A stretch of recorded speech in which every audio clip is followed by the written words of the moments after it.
네, 미국 현지의 경제 동향과 소식들 정리해드리는 맨해튼 나우로 이어가겠습니다. 이 시간은 오하이오 주립대학교 자산관리학과의 겸임 교수이자 JC 회계법인의 대표로 계신 지호준 박사님과 함께합니다. 박사님 안녕하세요.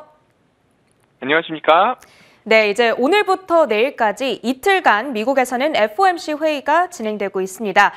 발언의 수위에 대해서 다양한 예상들이 나오고 있는데 과연 조금 더 매파적인 스탠스를 취해줄지 아니면 상대적으로 비둘기파적인 스탠스를 취해줌으로써 시장을 좀 달래줄지 궁금합니다. 박사님께서는 어떻게 전망하고 계실까요? 네, 미국 시간 오늘 1월 25일부터 내일 26일까지 수요일까지 2022년 FOMC 첫 정례 회의가 진행이 됩니다. 예년과 마찬가지로 총 8번의 FOMC 미팅이 올해 계획되고 준비되어 있는데 3월, 6월, 9월 그리고 12월에는 경제 전망에 대한 어떤 추가적인 논의가 진행되는 반면에 이번 1월 회의를 포함해서 나머지 회의들에서는 정부 정책의 어떤 방향에 대한 검토에 더 이렇게 초점이 맞춰지게 됩니다.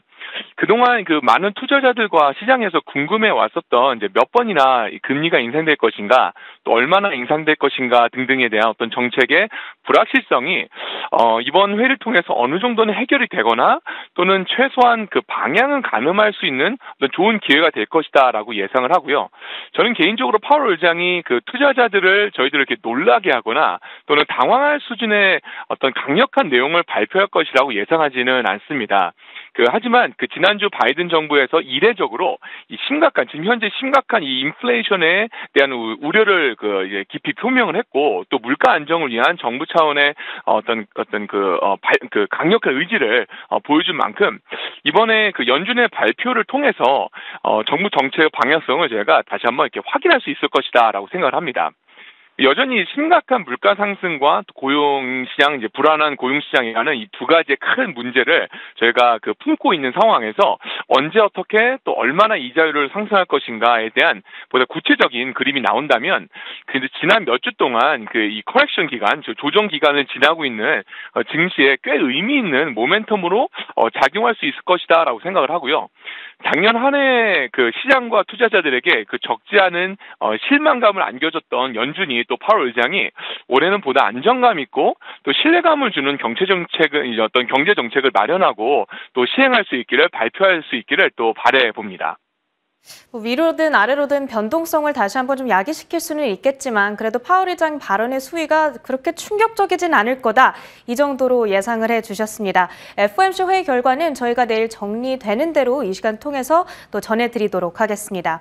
자, 그런가 하면 미국 경제는 현재 삼중고에 시달리고 있습니다. 공급난과 인플레이션 그리고 여기에 따른 인력난까지 지금 이어지고 있는데 실제로 현지에서는 그 타격이 어느 정도로 체감되고 있나요? 네, 작년 말에 기억을 하는데요. 2022년에 올해의 키워드는 안정이라고 말씀을 드렸던 것 같습니다.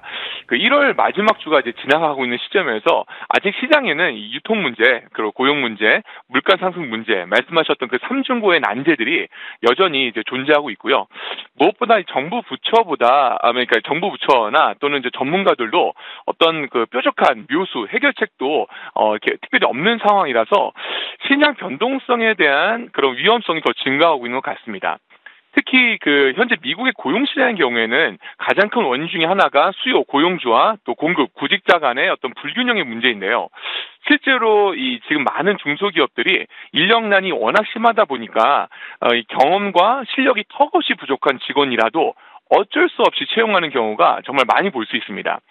이로 인해서 오히려 어떤 조직과 회사의 비효율성이 발생하고 또 이 때문에 제품과 서비스의 품질이 현저하게 떨어지는 경우들을 저희가 많이 볼 수 있고 또 실제 발생하고 있습니다. 이런 문제들이 결국에는 기업의 생산성과 또 수익성에도 부정적인 영향을 주게 되어서 잠재적으로 매출 감소로 이어질 수 있는 가능성도 적지는 않고요. 매출이 추가적으로 감소할 수 있는 어떤 경기 상황과 지금 현재 상황과 또 비정상적으로 또 비합리적으로 인건비가 올라가는 현재 상황 속에서 앞으로 중소기업 또는 소상공인 추가 물가 상승에 대한 우려가 점점 커지고 있는 것 같습니다. 이러한 물가 상승의 압박과 또 이 악순환이 어떤 계속될 것이다라는 가능성 때문에 내일 말씀드렸던 수요일에 발표될 예정인 이 파월 의장의 입에 더 많은 관심이 갖게 되는 것 같습니다. 네, 알겠습니다. 그리고 이번에는 우크라이나 사태에 대해서도 점검해 보겠습니다. 지금 우크라이나를 둘러싼 서방 국가와 러시아 간의 줄다리기가 이어지면서 긴장이 고조되고 있습니다. 지금 상황에 대한 업데이트를 들어보고요. 그리고 미국에서 나오고 있는 현지 반응들도 정리해 주시죠. 네, 러시아와 이 우크라이나 간의 상황은 정말 일촉즉발의 상황이라고 보는 것이 좋을 것 같습니다. 이미 미국 정부는 대사관 직원들과 가족들에게 출국을 명령을 했고, 또 현재 있는 자국민들에게도, 미국민들에게도 우크라이나를 이제 출국할 것을, 떠날 것을 권고하고 있는 그런 상황입니다. 백악관의 발표와 또는 언론의 어떤 보도만 보게 된다면 수일 안에 러시아가 이제 우크라이나를 침공할 것 같은 그런 분위기인데요. 사실 미국 쪽에서 바라보는 이번 우크라이나와 러시아의 사태는 지정학적인 또는 국제 정치적인 관점보다는 경제 논리에 좀 더 가깝지 않는가 하는 생각을 갖게 됩니다.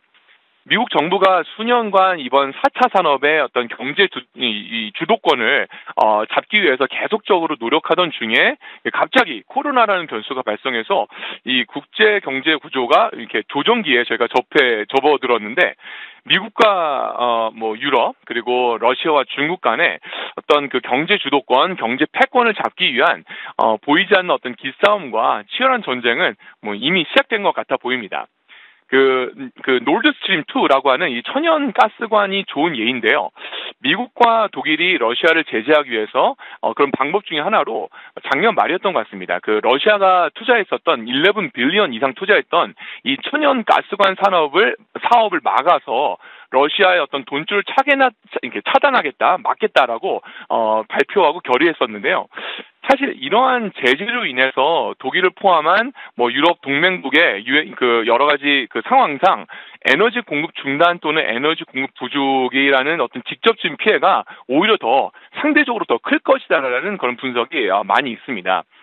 따라서 최근에 이런 이 바이든 대통령의 어떤 리더십에 대한 의문이 요즘에 많이 이렇게 제기되고 있는 상황에서 이번 러시아와 우크라이나 사태 속에서 어떻게 바이든 대통령이 리더십을 발휘할지, 아니면은 또 하나의 오점으로 남게 될지가 미국 정부에서 또 미국에서 많이 바라보는, 또 지켜보고 있는 그런 부분 중에 하나입니다. 네, 그리고 이런 패권 경쟁이 지금 시장에서는 위험 회피 심리, 그리고 말씀해 주셨다시피 유가 급등으로도 또 이어지고 있기 때문에 우리가 조심스럽게 앞으로의 흐름도 관찰해 볼 필요가 있겠습니다. 마지막으로 미국의 코로나19 상황까지 점검해 보도록 하겠습니다. 오미크론 확산세의 피크에 도달했다라는 진단이 나왔음에도 불구하고 지금 사망자가 크게 늘어나고 있어서 걱정입니다. 현재 상황 어떻습니까? 네. 지난주에 비교해서 다행이고 또 감사한 것은 최고점을 찍었던 확진자 수가 지난 1월 16일, 17일경 이후에 눈에 띄게 줄고 있습니다.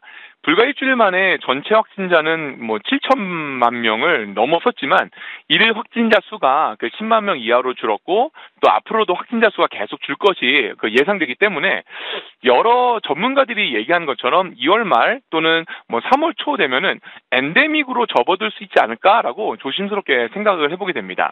실제로 애리조나나 텍사스와 같은 비교적인 보수적인 주들의 경우, 남부의 주들의 경우에는 이미 팬데믹 이전의 고용 상황으로 회복을 많이 했고요. 또 코로나의 어떤 민감도가 크지 않기 때문에 엔데믹으로 이미 들어선 것이 아닌가라는 생각을 갖게 됩니다. 지난주에 제가 개인적으로 애리조나 피닉스 지역을 방문할 기회가 있었는데요. 확실히 완화된 이 방역 수칙과 또 느슨해진 마스크 착용을 여러 곳에서 발견할 수 있었습니다.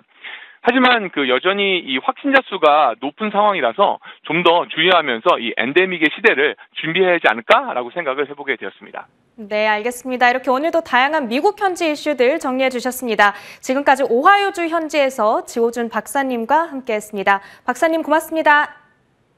감사합니다.